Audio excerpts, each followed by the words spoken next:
Monsieur Jean-Marie Paulet, bonjour. Vous êtes le président de l'Union des maisons françaises de Loire-Haute-Loire et à ce titre, on va parler un petit peu du marché de la maison individuelle dans la Loire. Alors, comment se porte-t-il en ce début d'année? Bien, dans la Loire et la Haute-Loire d'ailleurs, puisque on voit les deux départements. Pour le moment, on a un petit peu de soucis parce que les contacts sont rares, si vous voulez, et que notre clientèle, qui était notre clientèle hier et d'avant-hier, étaient des primo-accédants, c'est-à-dire des gens qui n'ont pas forcément des moyens exceptionnels pour acheter leur maison. Aujourd'hui, les banques sont très réticentes pour faire des prêts à ces gens qui démarrent dans la vie.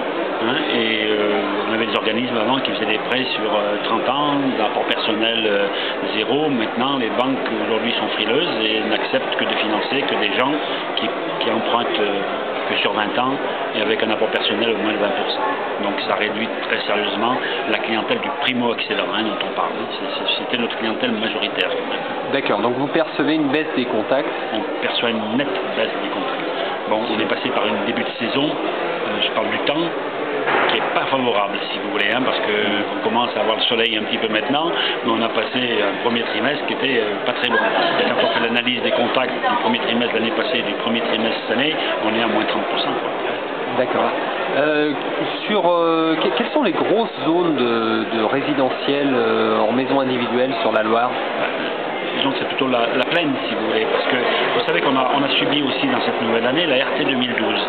La RT 2012, c'est rien, mais c'est 10 à 12% de plus sur le prix d'une maison.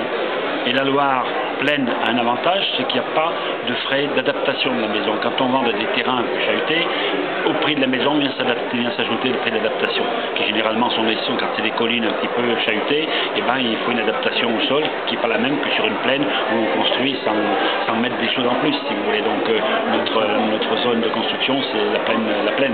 Voilà.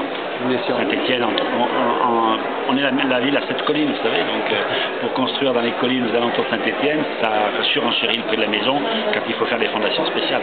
On a un lotissement à Roche, par exemple nous, et c'est vrai que ça génère quand même des surcoûts importants, surtout avec après la RT 2012, qui est certainement une chose bien par rapport à l'économie d'énergie, mais qui n'est pas forcément une chose bien par rapport à l'endettement, et surtout pas forcément une chose bien par rapport aux charges qui sont exigées demain, parce que cette technicité génère des contrats d'entretien pour le nouveau matériel qui sont certainement polluants par rapport aux résultats, aux bénéfices qu'on peut avoir d'une surisolation.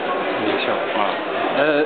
Sur le point de vue des constructeurs de maisons individuelles, quel est l'intérêt de passer par un constructeur de maisons individuelles? On est concurrencé directement par des maîtres d'œuvre. Or, les constructeurs qui sont l'OMF, l'Union des maisons françaises, travaillent avec un contrat de construction. Ce contrat de construction a l'avantage de livrer à date et prix convenu. C'est-à-dire que quand on se retrouve, nous, les clients qui signent avec nous, savent parfaitement qu'ils vont avoir le prix de cette maison qu'ils ont signée et la date de livraison qui est prévue.